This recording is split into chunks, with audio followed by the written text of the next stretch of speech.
तो हेलो दोस्तों, welcome to another video of Super AD. तो हमारे ही एक सब्सक्राइबर सान्यम वर्मा भाई ने हमसे कमेंट सेक्शन में एक विशालकाय क्वेश्चन पूछा और उस विशालकाय क्वेश्चन में एक दो क्वेश्चन को छोड़ के बाकी के सारे क्वेश्चन ही टेम्पोरल लूम से रिलेटेड है। और उस कमेंट को पढ़ के मुझे ऐसा लगा कि क्यों ना टेम्पोरल लूम से रिलेटेड एक वीडियो बनाया जाए जिसमें मैं टेम्पोरल लूम का पूरा वर्क प्रोसेस एक्सप्लेन करूंगा। और जी हाँ, यही वो वीडियो है जिसमें मैं टेम्पोरल लूम से रिलेटेड सारे डाउट्स को क्लियर करने वाला हूँ। और वीडियो शुरू होने से पहले सान्यम भाई के उस विशालकाय कमेंट में कुछ और छोटे छोटे क्वेश्चंस भी थे जिनका आंसर मैं अभी बता देता हूँ। जिसमें सबसे पहले उन्होंने पूछा कि ही हू रिमेन्स का सिटाडेल ऑफ टाइम और लोकी का थ्रोन क्या एक ही जगह पर एग्जिस्ट करता है।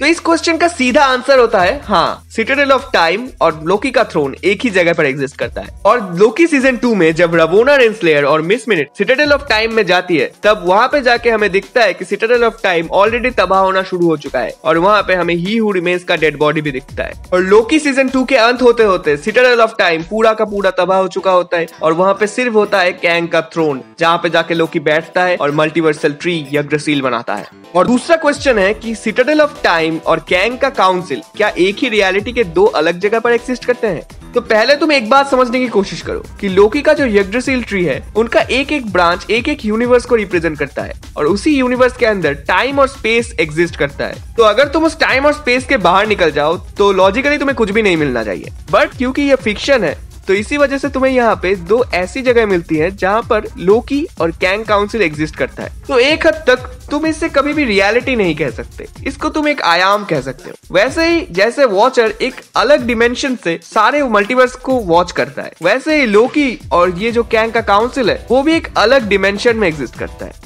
तो अब बात करते हैं टेम्पोरल लूम के बारे में। तो सबसे पहले जान लेते हैं कि लूम आखिर होता क्या है। तो लूम एक ऐसा मशीन है जिसके द्वारा कई सारे पतले थ्रेड्स को एक साथ जोड़ के एक मोटा थ्रेड या फिर कपड़ा बनाया जाता है। तो अगर तुम रियल वर्ल्ड के लूम के वर्क प्रोसेस को देखो तो तुम्हें ऑलरेडी काफी सारी चीजें क्लियर हो जाएंगी टेम्पोरल लूम के बारे में। तो सबसे पहले जो क्वेश्चन हमारे सामने आता है वो है कि जब लोकी टेम्पोरल लूम को तबाह कर देता है तो सारे जो टाइम ब्रांचेस है वो लोकी के हाथ में फिट हो जा रहे थे, तो फिर जो शाश्वत समय रेखा है उसका साइज इतना मोटा क्यों था। तो सबसे पहले तुम इस बात को समझो कि उसको शाश्वत समय रेखा या फिर सेक्रेट टाइमलाइन कहा जा रहा था, उसको कभी भी सेक्रेट यूनिवर्स नहीं कहा जा रहा था। और वो जो एक एक ब्रांचेस हैं वो यूनिवर्स को रिप्रेजेंट कर रहे थे। तो अगर सेक्रेट यूनिवर्स कहा जाता तो तभी एक ब्रांच एक यूनिवर्स को रिप्रेजेंट करता। तो क्योंकि वहां पे सेक्रेट टाइमलाइन कहा जा रहा है तो इससे हमें ये समझ में आता है कि एक्चुअली में कोई एक ब्रांच नहीं, काफी सारे ब्रांचेस को और कहे तो सारे ब्रांचेस को एक साथ सेक्रेट टाइमलाइन के अंदर ढाला गया था, जिसको ढाला था हमारे ही हू रिमेन्स ने टेम्पोरल लूम की मदद से। और बेसिकली टेम्पोरल लूम का यही काम था, वो इन सारे यूनिवर्सेस को एक साथ बांध के रखता था और उन सबको सीक्रेट टाइमलाइन के अंदर, यानी कि जो टाइमलाइन ही हू रिमेन्स ने क्रिएट की थी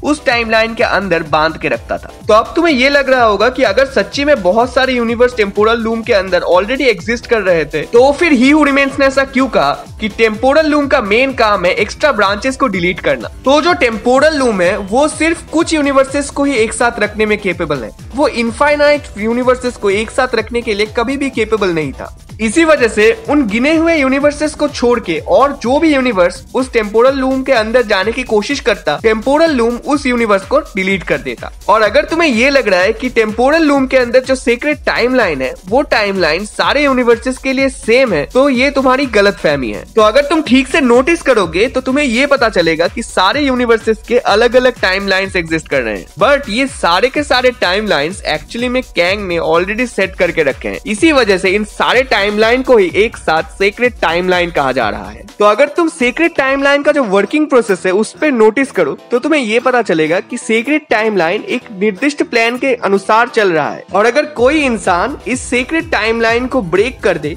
तो फिर उसे वेरिएंट का नाम दिया जाता है। तो अगर सीक्रेट टाइमलाइन सिर्फ एक ही होती तो फिर कभी भी सिल्वी या फिर लोकी के दूसरे वेरिएंट का एग्जिस्टेंस पॉसिबल ही नहीं होता। तो इसी से हमें समझ में आता है कि सिल्वी का जो यूनिवर्स है उसके यूनिवर्स का एक अलग सीक्रेट टाइमलाइन है और उस सीक्रेट टाइमलाइन के अनुसार लोकी एक फीमेल कैरेक्टर है। तो हमारी सिल्वी तब वेरिएंट बनी जब उसके सीक्रेट टाइमलाइन में उसने ऐसा कोई कांड किया जिसकी वजह से एक ब्रांच टाइमलाइन क्रिएट हुआ और तब वहां पे टीवीए पहुंचता है और टीवीए पहुंच के हमारी वेरिएंट सिल्वी को वहां से ले आता और उस ब्रांच टाइमलाइन को प्रून कर देता है। बट अगर उस ब्रांच टाइमलाइन को भी प्रून किया जाए तब भी वहां पे एक सीक्रेट टाइमलाइन तो एग्जिस्ट कर ही रही है जहां पे लोकी एक फीमेल कैरेक्टर है। इसके अलावा भी हमारे पास क्रोकोडाइल लोकी है जो भी एक सीक्रेट टाइमलाइन के अंदर एग्जिस्ट कर रहा है। इससे हमें ये समझ में आ रहा है कि सारे यूनिवर्सेस के लिए सीक्रेट टाइमलाइन अलग अलग है और कैंग इन सबको अलग अलग से प्लान कर रहा है। और ही हू रिमेन्स के डेथ के बाद लोकी अभी नया ही हू रिमेन्स बन चुका है और सारे यूनिवर्सेस को अपने हाथ में पकड़ के वो जीवित रख रहा है। वो एक्चुअली में सारे यूनिवर्सेस मतलब इनफाइनाइट नंबर ऑफ यूनिवर्सेस को अपने हाथ में पकड़ के बैठा है और भी जब नए यूनिवर्सेस क्रिएट हो रहे हैं तो उसको भी वो हाथ में जाके पकड़ रहा है और ऐसे ही वो सारे यूनिवर्सेस को अपने हाथ में जिंदा रख रहा है और जो भी ब्रांचेस क्रिएट हो रहे हैं वो उसको प्रून नहीं कर रहा है, वो उसको बढ़ने दे रहा है। इसकी वजह से हर एक यूनिवर्स इंडिपेंडेंटली बढ़ पा रहा है। और एक्चुअली में कैंग ने जो सीक्रेट टाइमलाइन को सेट किया हुआ था उस सीक्रेट टाइमलाइन के अनुसार तो सब कुछ चलता ही रहेगा क्योंकि उसने पहले से ही सब कुछ सेट करके रखा है।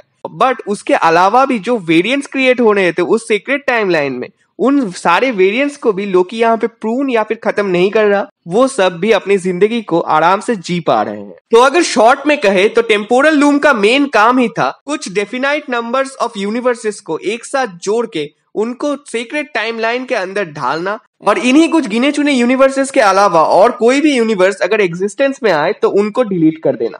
बट जिस पॉइंट पे ही हू रिमेन्स मारा जाता है उसी पॉइंट से और भी कई सारे प्रोबेबिलिटीज हमारे सामने आ रहे हैं और उन हर प्रोबेबिलिटीज से एक नया यूनिवर्स तैयार हो रहा है और इसी वजह से लोकी इस पूरे टेम्पोरल लूम को ही तबाह कर देता है और खुद एक लिविंग टेम्पोरल लूम बनता है। तो आशा करता हूँ इस वीडियो को देखने के बाद तुम्हारे दिल में टेम्पोरल लूम से रिलेटेड और कोई भी डाउट्स नहीं है। बट अगर अभी भी तुम्हारे दिल में टेम्पोरल लूम से रिलेटेड और भी डाउट्स है तो फिर तुम अपने डाउट्स को कमेंट बॉक्स में मुझे बता सकते हो। मैं कमेंट्स में ही तुम्हारे सारे डाउट्स को क्लियर कर दूंगा। और अगर तुम्हारे पास मार्वल या फिर सुपर हीरोज से रिलेटेड और भी क्वेश्चंस है तो फिर वो तुम मुझे कमेंट बॉक्स में बता सकते हो जिसका जवाब मैं अगले वीडियो में देने वाला हूँ। तो अगर तुम्हें ये वीडियो अच्छा लगा है तो जरूर वीडियो को लाइक कर देना, चैनल को सब्सक्राइब कर देना और कमेंट बॉक्स में अपना क्वेश्चन पूछना बिल्कुल मत भूलना। और अगर तुम्हें वीडियो अच्छा लगा है वो भी तुम मुझे कमेंट बॉक्स में बता सकते हो। और स्पेशल थैंक्स टू सान्यम वर्मा भाई जिसने हमें इतना अच्छा एक टॉपिक दिया। तो फिर मिलेंगे ऐसे ही किसी और कमाल के वीडियो में। आज के लिए इतना ही, बाय।